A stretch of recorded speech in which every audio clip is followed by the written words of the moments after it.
Hello, this lecture is on teamwork, and it's taken from a book written by John Maxwell called The 17 Essential Qualities of a Team Player.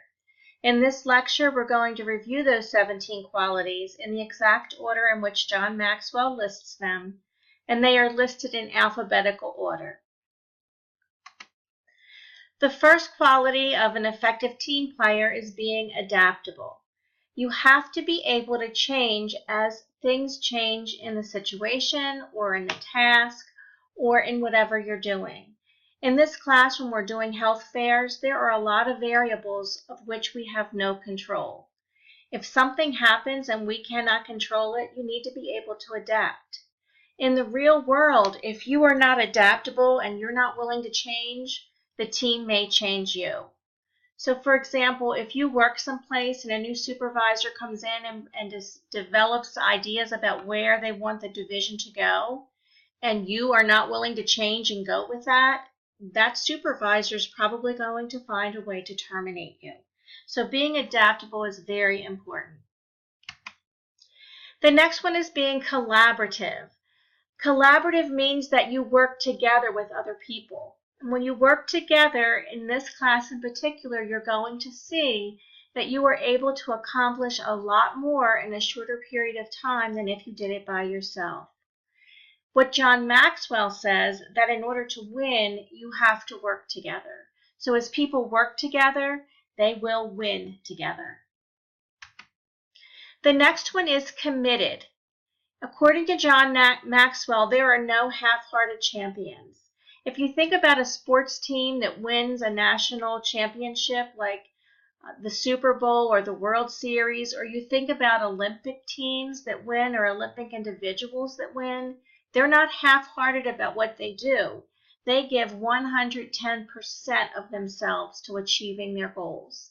And in order to be an effective team member, you have to have that kind of commitment to your team and to the project. The next item is communicative, and by that John Maxwell means that a team has many voices but has a single heart. So if there are 8 of you on your team, you all will have different voices and different ideas, but you have to have a single vision, a single passion. When you are communicative with a single passion or a single heart, then you're going to be an effective team member. Effective team members are competent. If you cannot do something, your team will not be able to do something. If you have a member on your team that is incompetent, your team is not going to be effective. Your team is as strong as your weakest link. So if you have a weak link, your team needs to work together to see if they can strengthen that link. If you are the weak link, you need to work on yourself to improve so that you can become more competent. The next one is dependable. Teams go to go-to players. There's people on your team always who are dependable, that if you need to talk, they're there to listen. If you need help with a project, they're there to help. If you need to bounce some ideas off of someone, they're willing to listen and give you feedback. So an effective team player is dependable, and if you want to be an effective team player, you need to be dependable. An effective team player is disciplined. If you have ever played a team sport like football, or you have been on a cheerleading team, or you have been in any kind of sport activity, you will understand that being disciplined will allow you to win. If you look at a team that wins the national championship, they are very disciplined. They practice a certain way. They practice on certain days. Everything is structured and disciplined. And if you want your team in this class to be effective, you as an individual need to be disciplined. The next one is enlarging, and a lot of teams have problems with this. Enlarging means that you provide value to your teammates by telling them how valuable they are. This means that you recognize people when they do something well. So for example, if I go above and beyond and I do something extra for the team, I need to be recognized for that. And you all have to admit, if a professor or a boss at work says to you, hey, that was a great job, I really appreciate what you did, that makes you feel valuable and it makes you want to work harder. What's important with enlarging is that you're enlarging about what people do that's extra. If someone just shows up to a meeting, it's really not appropriate to say, hey, great job for showing up. There are certain things that are expected of you, like showing up to class, showing up to meetings, participating.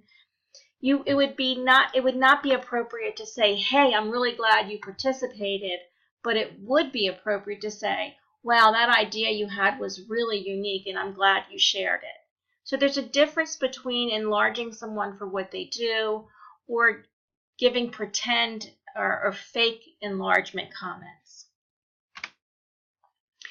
The next thing is enthusiastic. People love to work around other people who are enthusiastic.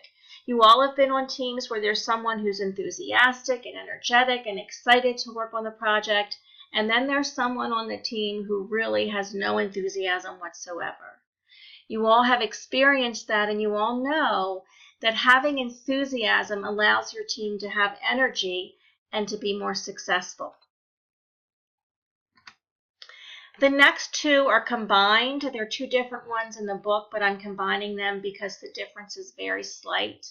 And that is being mission conscious and being intentional. And what that means is that your project or your team has a mission, it has a goal, it has an outcome. And that everything you then do is intentional in getting to that end goal or the outcome. So in your teams, in the beginning of the semester, you need to consider deciding what is the mission, what is the goal of your team. And then every single thing you as an individual do or everything your group does, you need to make sure it's intentional in hitting that outcome or making the mission happen. Being prepared means the difference between winning and losing.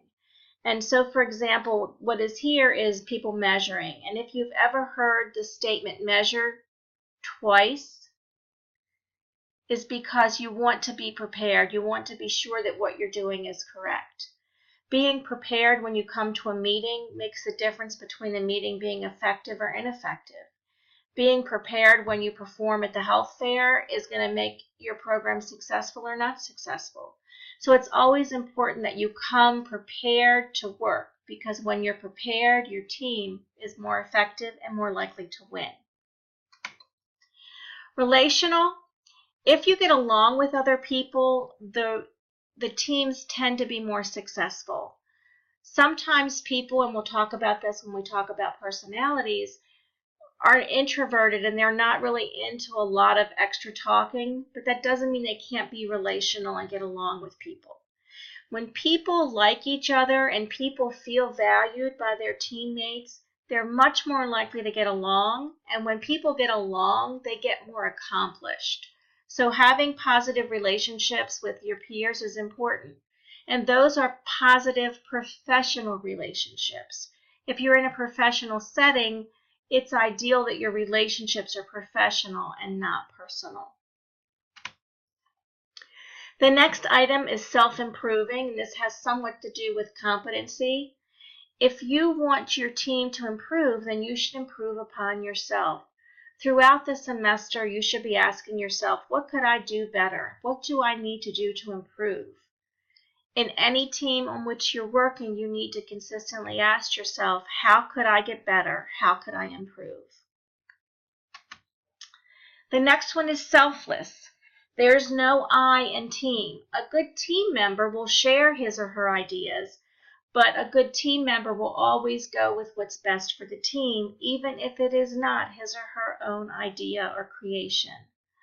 Oftentimes, this is very difficult when we get to this level course because most of you have strong opinions and strong ideas, and you have to get used to the point where you can say, I have a great idea, but it might not be the best idea for this project or this team.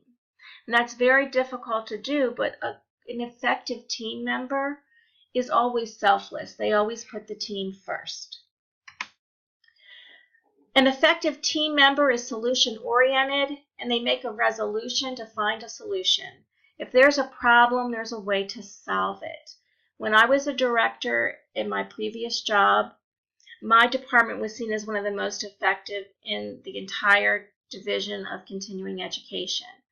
One of the reasons I would say that we were so effective is that if there was a problem, we didn't complain about the problem. We found a way to fix it and work around it and get our jobs done. So a solution-oriented person doesn't sit and pout and go, oh, blah, blah, blah, blah, we have another problem. A solution-oriented person makes an effort to fix the problem and resolve it and move forward. And that's critical to your team's success.